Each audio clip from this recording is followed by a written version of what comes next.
Fort Loncin, predestinado a ser un obstáculo en el avance alemán por Bélgica.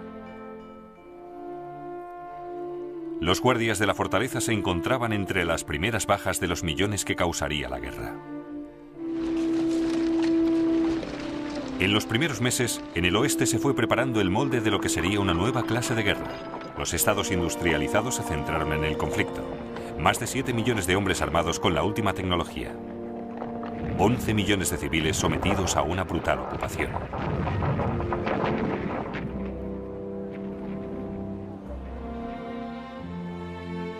Primera Guerra Mundial.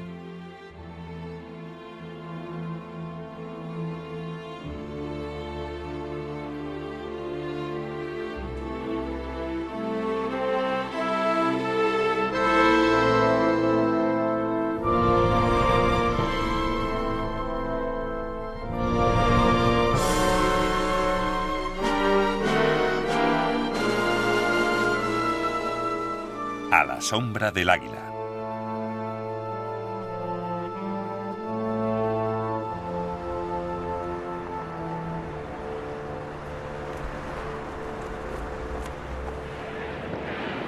Una de las pocas grabaciones en tiempo de guerra del Kaiser Guillermo II dirigiéndose al pueblo alemán.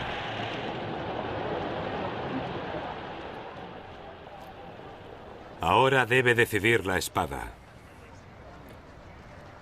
Cuando disfrutábamos de la paz, hemos sido atacados. Alemania unida jamás ha sido conquistada.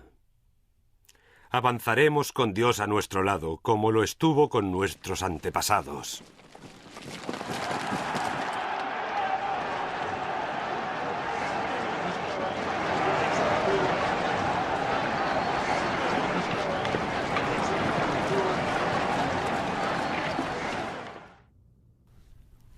Alemania, con 3.800.000 hombres, se enfrentaba a un ejército francés similar en el oeste.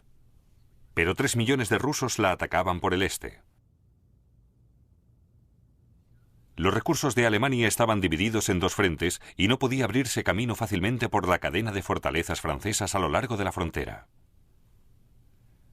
Pero las defensas belgas eran más débiles.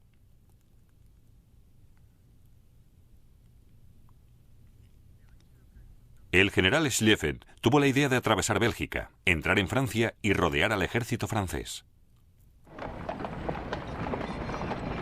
Pero Schlieffen había pasado a la reserva en 1905 y en 1914 sus sucesores no se hacían ilusiones de conseguir una victoria rápida en una guerra con dos frentes.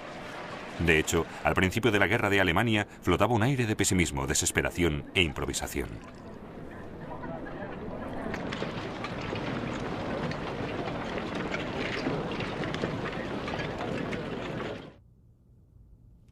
El general von Moltke, el comandante alemán, admitía la incertidumbre. Haré lo que pueda. No somos superiores a los franceses.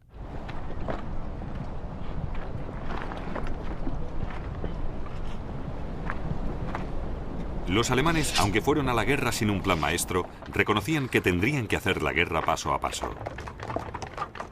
Y el primer paso era Bélgica. Los alemanes sabían que Gran Bretaña había garantizado la neutralidad de Bélgica, pero también sabían que en algún momento Gran Bretaña entraría en guerra, cualesquiera que fuera la ruta que tomaran los alemanes para entrar en Francia.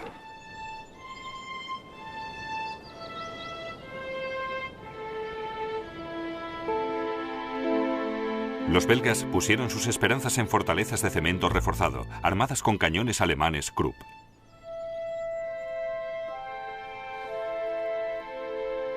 Los alemanes llevaron sus grandes armas de asedio, el Gran Bertha, llamado así en honor a la hija de Krupp, para destruirlas.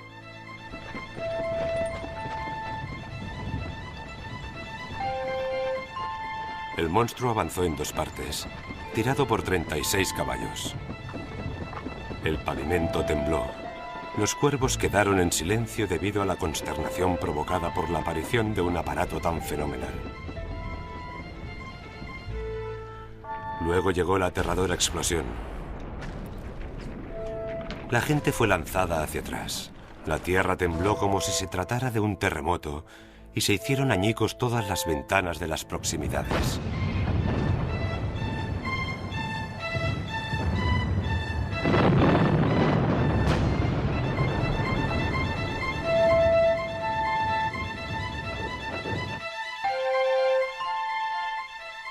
El coronel Victor Nassant se encontraba en Fort Loncin entre los defensores.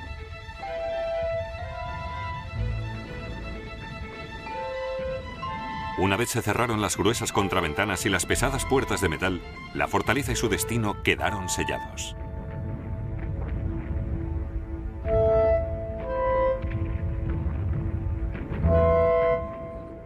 El sistema de ventilación ha fallado. La chimenea del generador está bloqueada. La fortaleza se está llenando de polvo de cemento. Los hombres se esfuerzan por respirar, pero se están ahogando. Ya no parecen seres humanos, con las facciones distorsionadas por la agonía y el odio.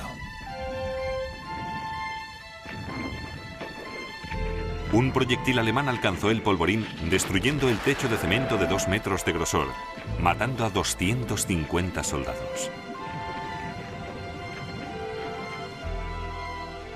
Los supervivientes sufrían terribles quemaduras.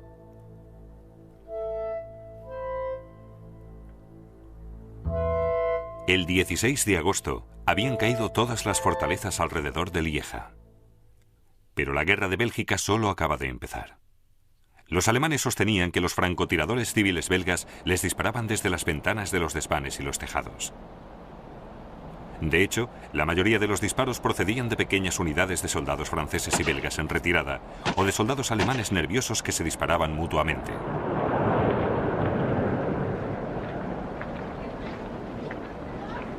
Sin embargo, el general von Moltke advirtió al pueblo de Bélgica: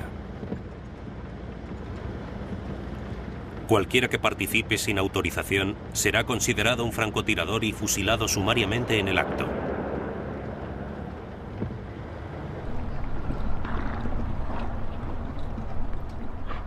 Una de las pocas imágenes de presuntos francotiradores hechos prisioneros.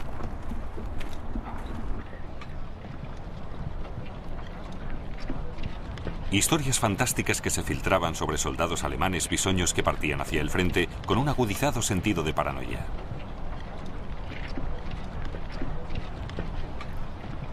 En todas las sesiones de adiestramiento nos hablan de la maldad de los franceses, que a nuestros heridos les han arrancado los ojos y les han cortado la nariz y las orejas. Nos dan a entender que debemos actuar sin piedad.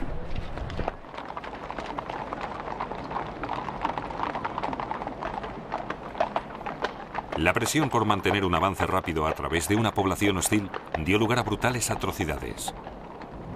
No solo eran las impetuosas acciones de soldados asustados. Pasaron a formar parte de un plan sistemático para aterrorizar y desmoralizar al enemigo.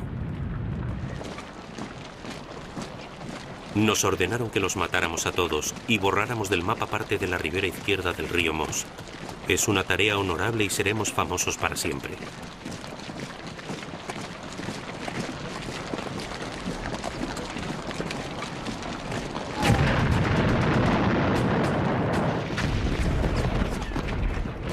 La ciudad belga de Tamín, el 22 de agosto de 1914. Las tropas francesas no dejaban de disparar contra los alemanes que estaban avanzando desde el otro lado del río Sambre. Los alemanes cogieron a los civiles, incluyendo a Fernand Escoyer, para una tarea especial. Nos obligan a avanzar, actuando de escudo de los alemanes que nos siguen, pero van cayendo abatidos por las balas francesas. Uno de ellos cargó contra nosotros como un poseso y solo se detuvo cuando su bayoneta atravesó al pobre Matern, quien deja viuda y 3 huérfanos. Después de la retirada de los franceses, los alemanes estaban convencidos de que los francotiradores belgas seguían activos, por lo que incendiaron la ciudad. Retuvieron rehenes como Adolphe Segon en la iglesia durante toda la noche. Y luego, por la mañana, los escoltaron hasta la Rue de la Estación. Los soldados subidos a sus carretas nos golpeaban brutalmente. Particularmente los sacerdotes fueron tratados sin ninguna consideración. Bromas, blasfemias y golpes.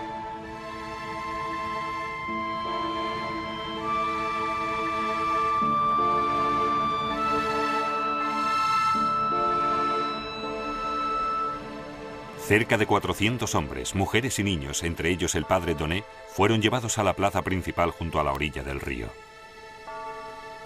Les estaba esperando un pelotón de fusilamiento alemán. Sonó un silbato y empezaron los disparos. El caos reinaba entre la gente. Algunos cayeron muertos, otros empujaban a ciegas. Yo me encontré en el suelo con la marea de gente moviéndose encima de mí. Me estaba ahogando. 2 balas me habían dado en los riñones. Noté cómo penetraron en mi cuerpo.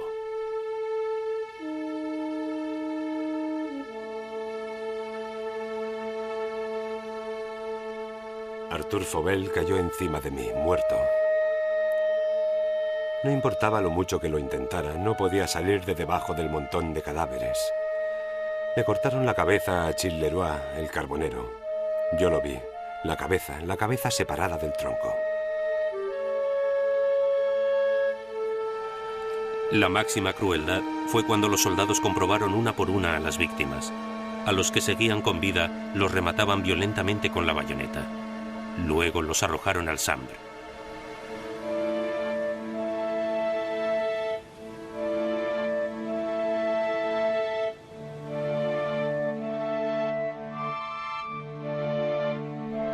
Fotografías de algunos de aquellos que milagrosamente sobrevivieron a las balas alemanas y aquellos que cayeron bajo ellas.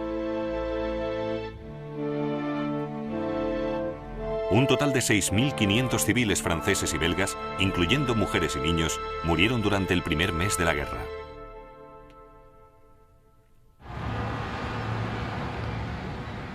$180.000 refugiados belgas cruzaron el canal para llegar a Gran Bretaña. Las historias de las atrocidades alemanas contra la valiente Bélgica proporcionaron la propaganda ideal para unificar a la opinión pública aliada para entrar en guerra.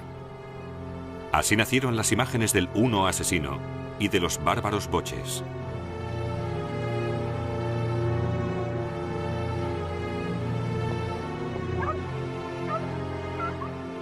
Pero ¿qué impulsaba a esa nación, cuyos soldados masacraban a mujeres y niños, arrasaban pueblos enteros, fusilaban a sacerdotes, pero que en la hebilla del cinturón llevaban grabado el lema Gott mit uns, Dios está con nosotros?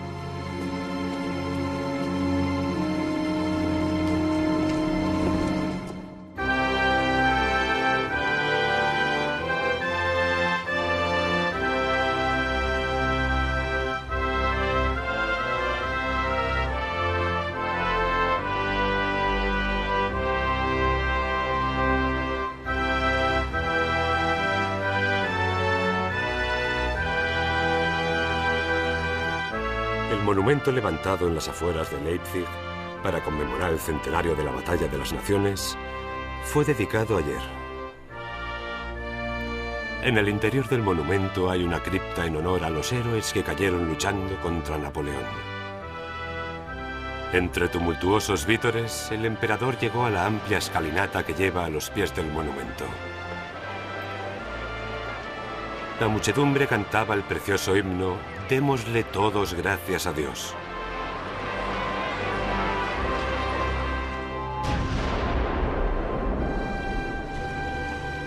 En 1913, el Kaiser Guillermo II celebró su 25º aniversario. Alemania no había conocido la guerra en 40 años y estaba disfrutando de un espectacular crecimiento económico.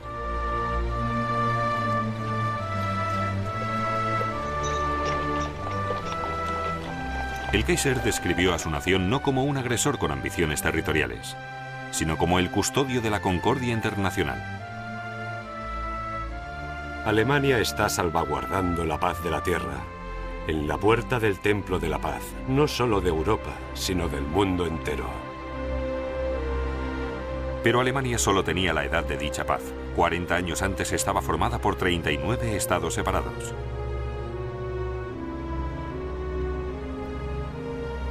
El monumento de Leipzig era un componente básico del nacionalismo alemán. Se remontaba a la época en la que los estados alemanes se habían unido a Gran Bretaña y Rusia para derrotar a la Francia de Bonaparte.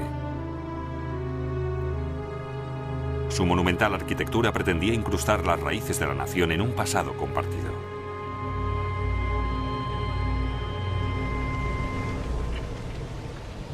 Pero en 1913, el Kaiser se dio cuenta de que el proceso de reunificación no había sido completado, y eso significaba debilidad. Mientras Inglaterra conforma una unidad política, Alemania sigue pareciendo un mosaico en el que las piezas individuales se distinguen claramente. Esto se ve en el ejército, que sigue estando formado por contingentes de los distintos estados alemanes, cada uno de ellos con sus uniformes. El joven Reich alemán necesita instituciones que sean claramente alemanas. Bajo una bandera, Alemania seguía siendo extremadamente diversa. El sur católico, el norte protestante, el este rural y el oeste industrializado.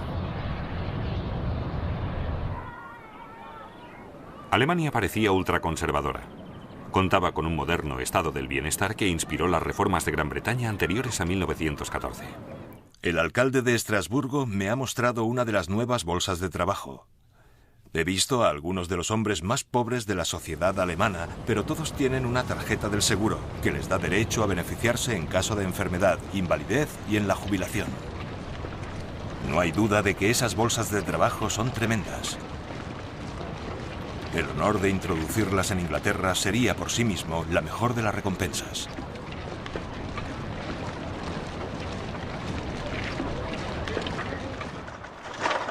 En la Primera Guerra Mundial morían hombres por Inglaterra que no tenían derecho al voto. Tal vez la mitad de ellos no reunían los requisitos necesarios. Pero en Alemania existía el sufragio para todos los hombres mayores de 21 años. El principal partido en el Reichstag, o Parlamento, era el socialista, pero aún así no representaba una democracia. El gobierno alemán no rendía cuentas a su pueblo, vía el Reichstag, sino a su emperador. Cada día era mayor la necesidad de una reforma política, pero Alemania entró en la Primera Guerra Mundial gobernada por un autócrata. Su carácter era tan paradójico como su país.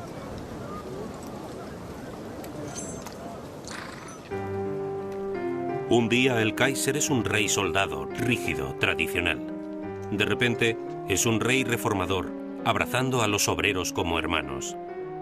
También puede ser un rey moderno, que trata el pasado con desprecio y considera la fábrica como un templo y pide electricidad para toda Alemania.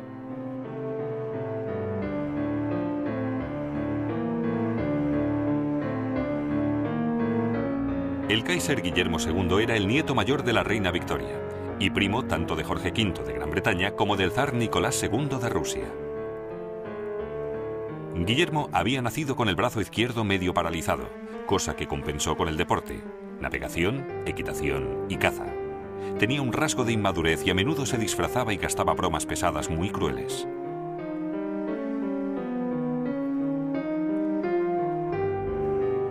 El brazo derecho de Guillermo poseía una fuerza increíble. Con los sellos puestos al revés, apretaba con tanta fuerza la mano de los dignatarios extranjeros que les costaba contener un grito de dolor.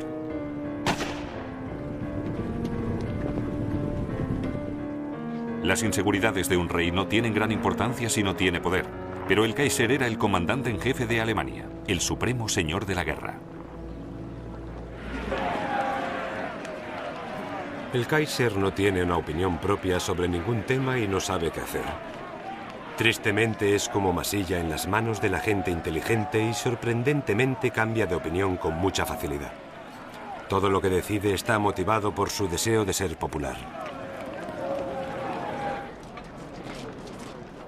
El Kaiser se sentía más cómodo en compañía de sus oficiales. Estaba obsesionado por los uniformes y el militarismo.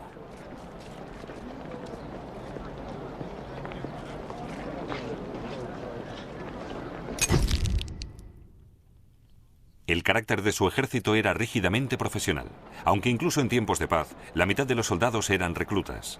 Eran muy disciplinados y los guardianes del Estado alemán. Los franceses eran los viejos enemigos. La última vez que se habían enfrentado, en 1870, los franceses habían utilizado francotiradores civiles contra ellos. El tío del jefe del Estado Mayor alemán dirigió esa campaña, dándoles una lección crucial a los soldados alemanes de 1914. Las normas internacionales no sirven cuando los soldados temen por su vida o están preocupados de que un civil coja un fusil y les dispare. También debe recordarse que la mayor hazaña de una guerra es la pronta conclusión de la misma y debe considerarse cualquier medio para conseguir ese fin. Los soldados alemanes que entraron en Bélgica y Francia emplearon el terror desde el principio. La población civil, pillada entre el peso de los miedos históricos y las actuales necesidades militares, no iba a recibir el beneficio de la duda.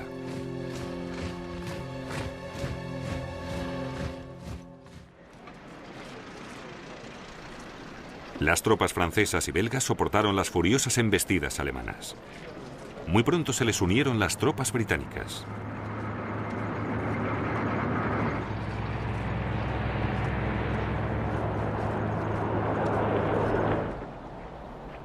En su conjunto, 100.000 hombres de la Fuerza Expedicionaria Británica cruzaron el canal durante las primeras semanas de la guerra.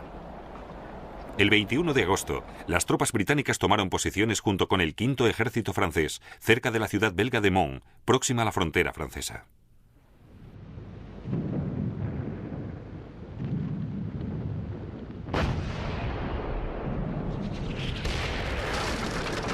Dos días después, los británicos, con 70.000 hombres, fueron atacados por una fuerza alemana 4 veces superior a ellos. Enfoqué el telescopio y vi un gran número de pequeñas figuras grises. Cada vez aparecían más.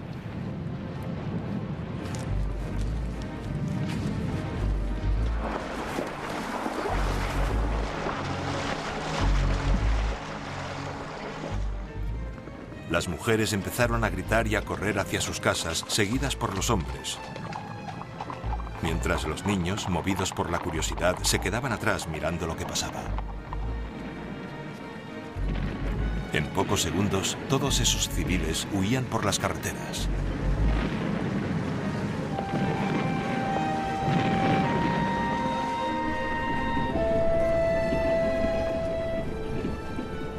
Los aliados iniciaron una retirada épica hacia el sur, seguidos por la gigantesca ola alemana.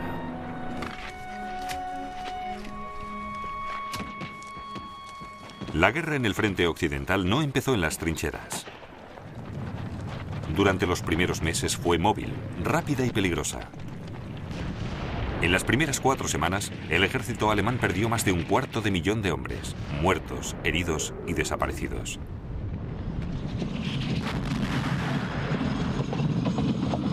El frente cambiaba constantemente, con lo que los hombres no tenían tiempo para atrincherarse. No había ningún lugar en el que ocultarse en los campos barridos por las ametralladoras y los rápidos disparos de la artillería.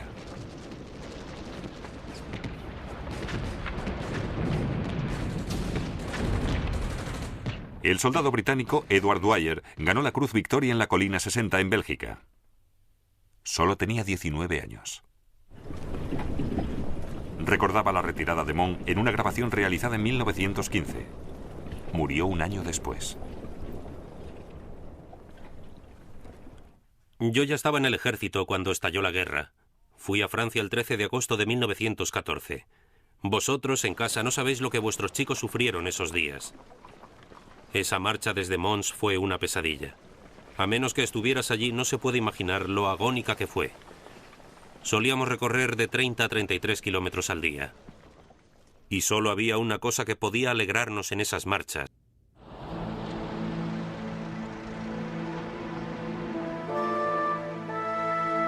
Francia ha sido el objetivo de un ataque violento y premeditado. Será heroicamente defendida por todos sus hijos. Nada romperá su sagrada unidad. Una vez más, se enfrentará el universo en defensa de la libertad, la justicia y la razón. ¡Vive la France!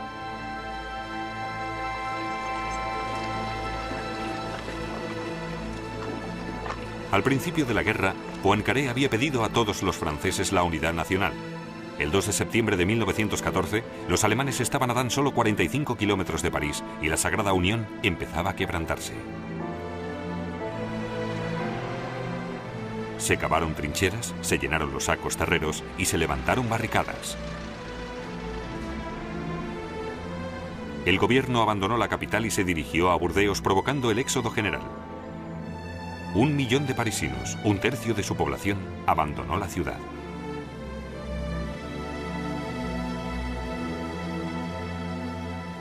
El destino de París y de Francia se decidiría en el río Marne. Librada en un frente de 450 kilómetros, esta era una batalla que Francia tenía que ganar.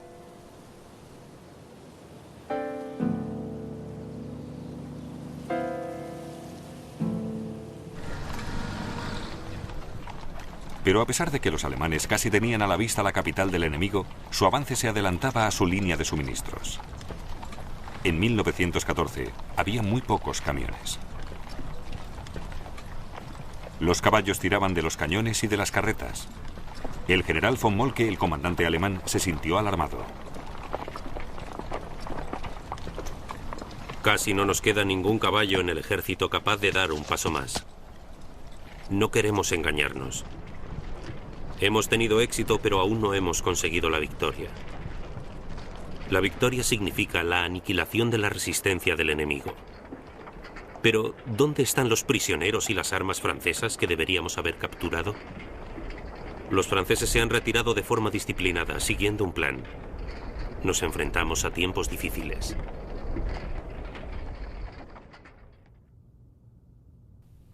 El ala derecha del ejército alemán se dirigía hacia París.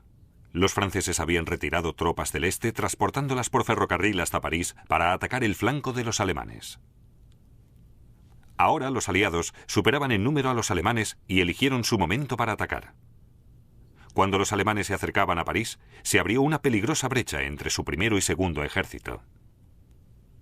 Las fuerzas expedicionarias británicas avanzaron como una cuña.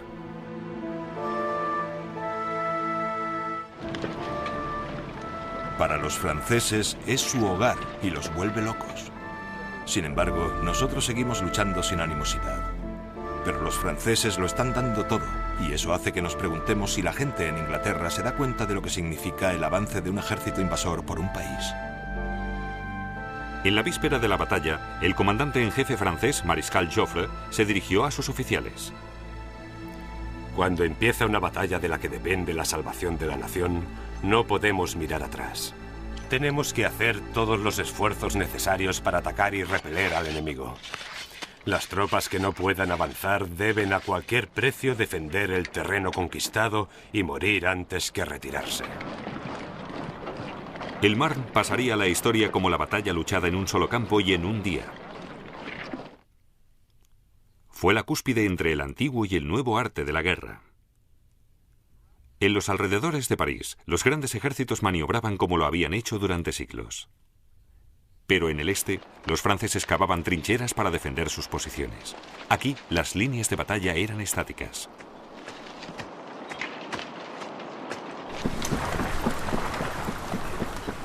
La batalla del Marne empezó el 5 de septiembre de 1914.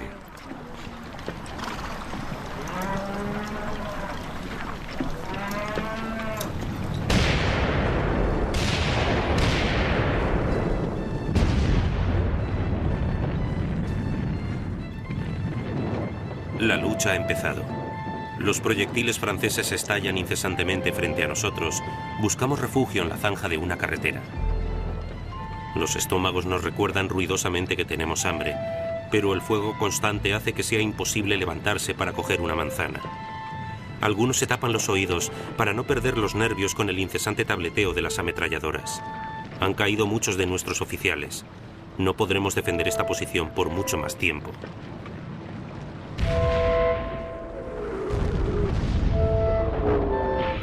La metralla pasó rozándome. Me di cuenta de que me habían dado. Mientras caminaba, la rodilla me fallaba. No estaba seguro de lo que había ocurrido. Me paré y metí el dedo por un agujero en los pantalones, pero el dedo seguía avanzando por mi pierna.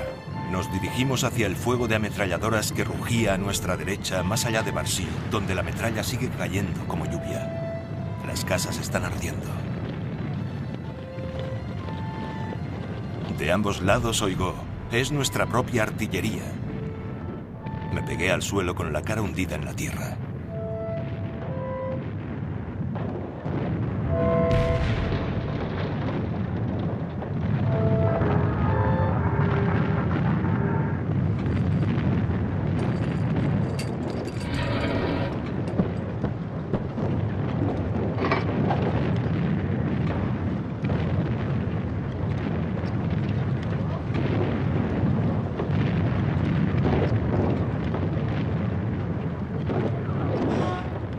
A pesar de su modernidad, había elementos en esa batalla que Napoleón hubiera reconocido.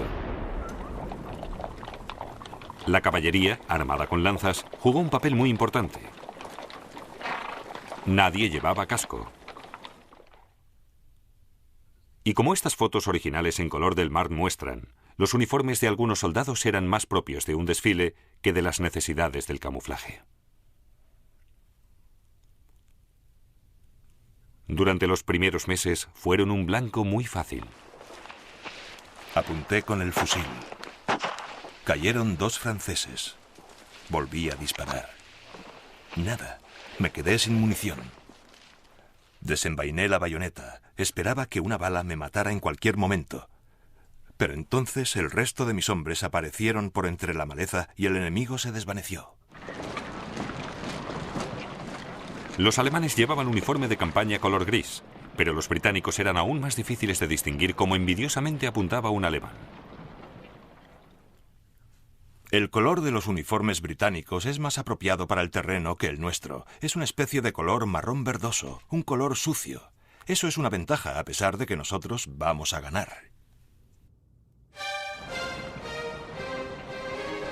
Con los hombres atrincherados en un frente tan vasto, la observación aérea era cada vez más vital. Globos y aviones recogían importante información. También empezaron a jugar un papel más activo.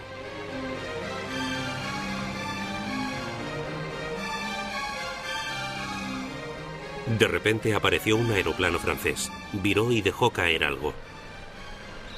Se oyó un extraño silbido seguido de una violenta explosión. Había lanzado una bomba. Murieron 7 caballos y perdimos a 3 hombres.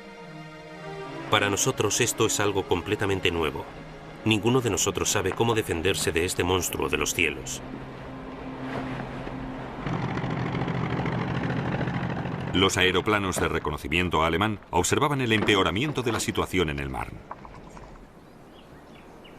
Los informes de los pilotos iban al cuartel general del segundo ejército del conde von Bülow en Montmort.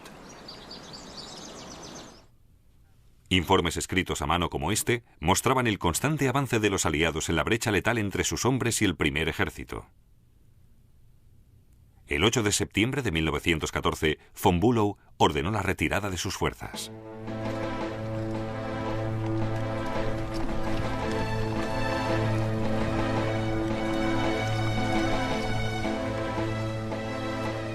Continuamos retirándonos, pasando por pueblos franceses. En la cara de todos sus habitantes vemos desprecio y burla.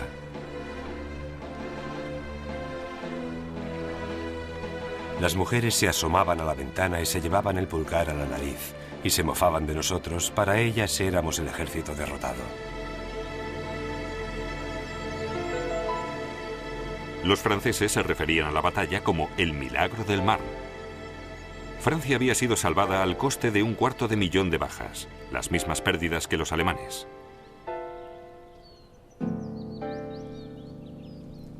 Ninguna batalla del frente occidental provocaría un número tan elevado de bajas por día.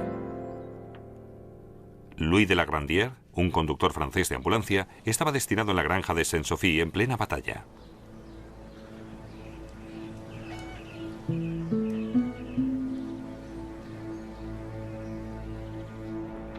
Estamos rodeados de cadáveres, miles amontonados unos encima de otros. Ya nos hemos acostumbrado a los proyectiles. Ni siquiera levantamos la cabeza. Toda la zona ha sido devastada. La gente de los pueblos ha desaparecido.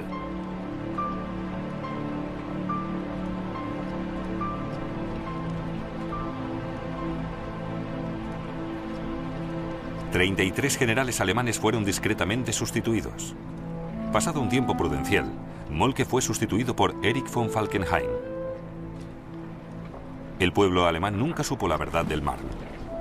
De hecho, el mito al final de la guerra sería que el ejército alemán no había sido derrotado en el campo de batalla. Pero en esencia, perdieron la Primera Guerra Mundial aquí, ya que no volvieron a tener la oportunidad que habían tenido en el Marne de conseguir una victoria sonada contra los aliados.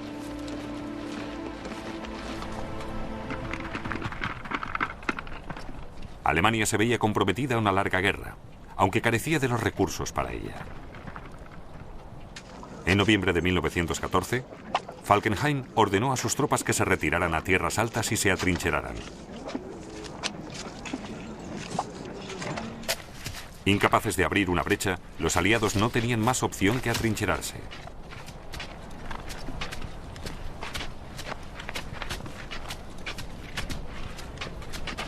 Se había establecido el patrón del frente occidental, con su línea de trincheras desde el Canal hasta Suiza. 750 kilómetros de barro y horror que serían el hogar de vivos y muertos durante 3 años. Bernard Montgomery, de 27 años de edad, el futuro vencedor del El Alamein, le escribió a su madre: Aquí la situación es muy extraña. En la trinchera como caramelos de menta con muertos a mi lado. Las trincheras alemanas están a solo 700 metros. El tiempo es perfectamente horrendo, llueve mucho y también empieza a hacer frío. Tengo la ropa empapada y llena de barro, pero hace demasiado frío para quitármela. Cualquier cosa de abrigo que puedas enviar para mis hombres o para mí será apreciada.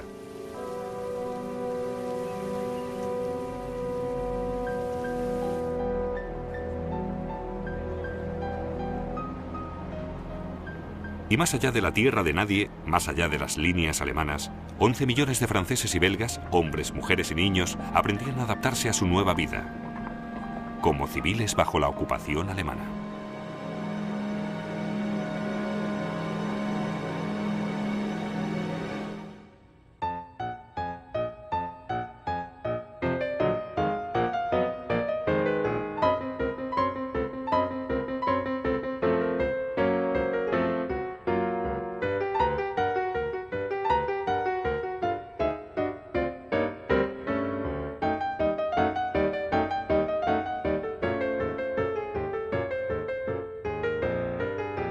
Martes.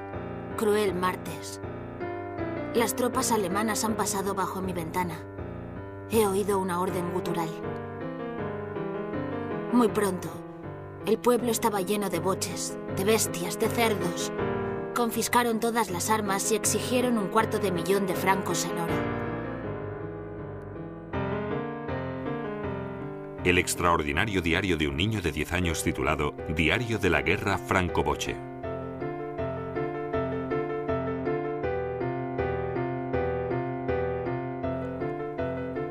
Yves Congar vivía con su familia en esta casa en Sedan, en el este de Francia. La madre de Yves le animó a escribir un diario para mantenerlo ocupado durante las vacaciones de verano. Se convertiría en un relato único de la ocupación. Lo que Yves vio cuando los alemanes entraron en Sedan fue la obligada requisa.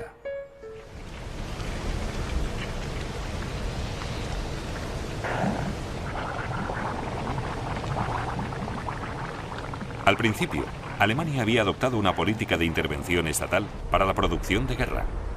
En tiempos de paz, Alemania importaba materia prima, pero sabía que los aliados impondrían el bloqueo. El industrial alemán Walter Rathenau trazó los planes para asegurar la utilización más efectiva de la materia prima de la que disponía Alemania. Pero tras unas semanas de guerra, el Estado alemán tenía a su disposición la mayor parte de los recursos industriales y minerales de Francia y Bélgica. Ahora eran enviados a Alemania. Millones de toneladas de materias primas, maquinaria y artículos alimenticios.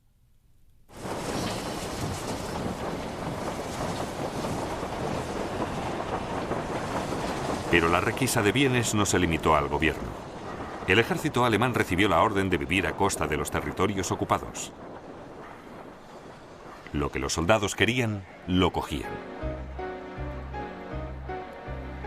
Avanzamos hasta Fromelles. Los habitantes eran jubilados.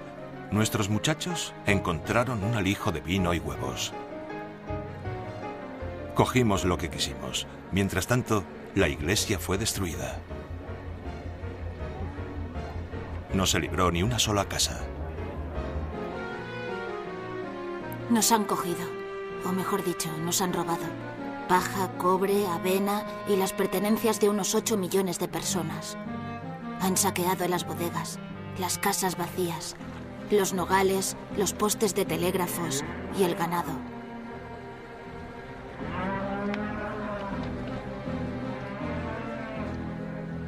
Un médico de Lille le suplicó a las autoridades alemanas. Mi paciente, Madame Lefebvre, tiene 86 años. Su estado es extremadamente débil y presenta síntomas de malnutrición, lo que hace que sea imprescindible que no le quiten el colchón.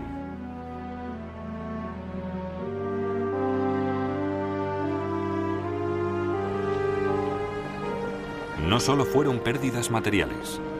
Los alemanes se llevaban a chicos y chicas adolescentes para dedicarlos a trabajos forzados.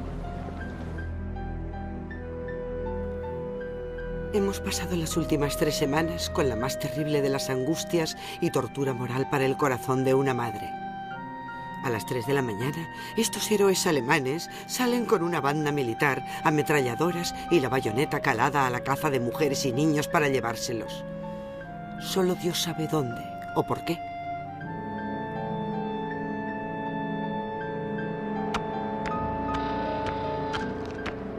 El hermano de Yves consiguió un empleo en la estación del ferrocarril. Robert está descargando vagones de animales muertos, de un color verdoso y con partes podridas llenas de bichos. Tiene que tocar estos apestosos animales con las manos desnudas.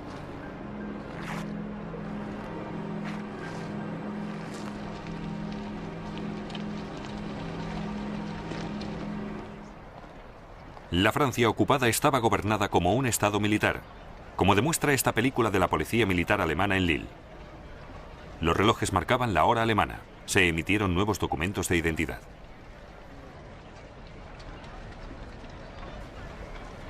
Los alemanes nos obligaban a desfilar a las 5 de la mañana. Sin embargo, una noche, toda la comuna fue llamada a la 1 de la mañana. Un anciano de 92 años pidió que le permitieran seguir en la cama, pero los soldados se burlaron de él. Le obligaron a salir de casa y le dijeron que el aire fresco era bueno para los moribundos. La gente normal tuvo que tomar decisiones muy duras para enfrentarse a la ocupación. Hubo una cierta resistencia contra los alemanes, principalmente pasiva.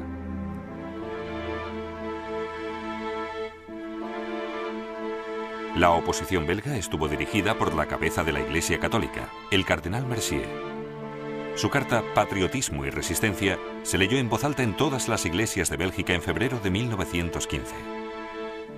Dios salvará a Bélgica, hermanos. No podéis dudarlo. O mejor dicho, Él la está salvando. Por entre el humo de la conflagración, por entre los ríos de sangre, ¿no habéis visto su amor por nosotros? No se puede ser un buen cristiano sin ser al mismo tiempo un patriota. En verdad, ¿de dónde proviene este irresistible impulso que representa la voluntad de toda la nación en un único esfuerzo de resistencia ante la amenaza hostil? Mercier seguía con su resistencia llamando a los alemanes un ejército del mal y el propio Lucifer. Esto puso en evidencia no solo a los alemanes, sino también al Vaticano. Al igual que el Papa Pío XII, durante la Segunda Guerra Mundial, el Papa Benedicto XV se negó a condenar las atrocidades alemanas. Los alemanes pusieron a Mercier bajo arresto domiciliario en un intento de silenciarle, pero eso solo incrementó su popularidad. Los alemanes, a pesar suyo, también crearon otro mártir.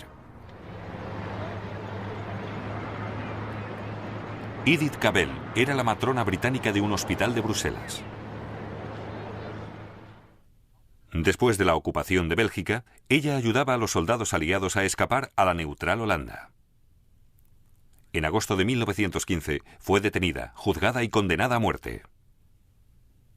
La noche antes de ser ejecutada por un pelotón de fusilamiento, habló con el capellán de la prisión. No tengo miedo ni cobardía. He visto la muerte con tanta frecuencia que no me causa miedo ni me resulta extraña. Y eso lo digo en estos momentos, a la vista de Dios y de la eternidad, porque soy consciente de que no basta con el patriotismo. No debo sentir odio ni amargura contra nadie. Los británicos explotaron al máximo las historias de las atrocidades alemanas contra las mujeres, especialmente la historia de la ejecución de Edith Cavell. Películas como esta se rodaron para ser proyectadas en países neutrales, especialmente en Estados Unidos.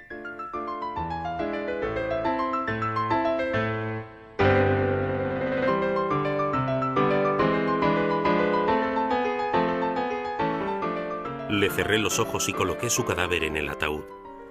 Era la mujer más valiente que he conocido y fue a la muerte con serenidad y dignidad.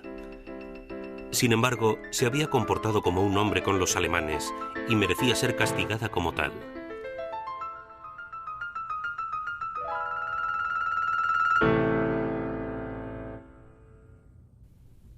Los alemanes cogieron a los líderes de la resistencia y colocaron pasquines anunciando sus ejecuciones.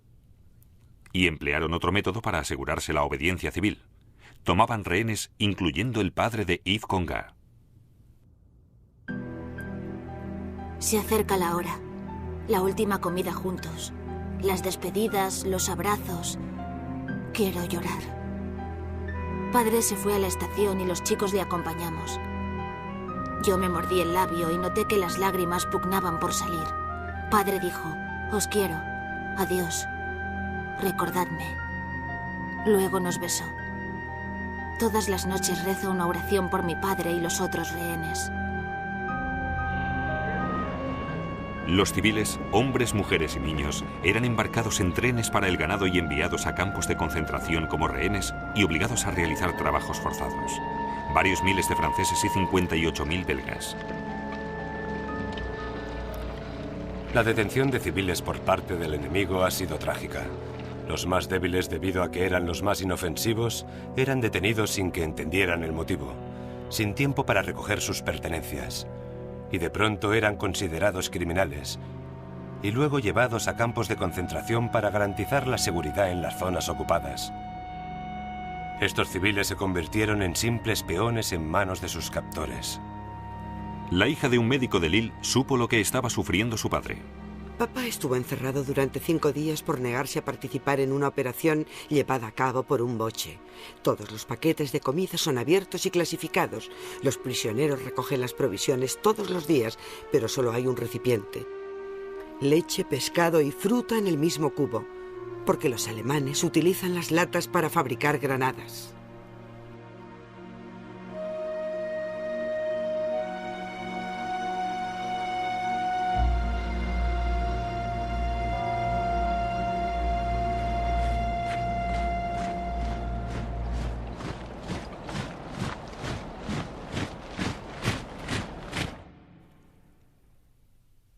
Lejos de desmoralizarse por la ocupación alemana, Yves Congar, que fue hecho prisionero en la Segunda Guerra Mundial, se vio politizado por ella.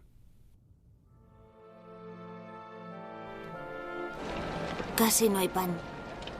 Los cerdos nos dejan morir de hambre. Lástima.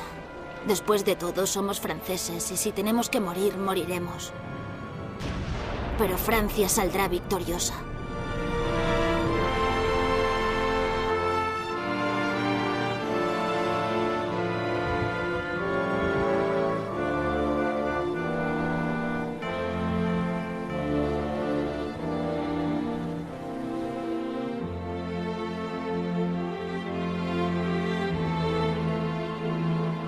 En el siguiente episodio de Primera Guerra Mundial, el conflicto global hace tambalear a los imperios cuando Alemania derrota a la Marina Real Británica en el Pacífico y ejércitos rebeldes se desmandan en África.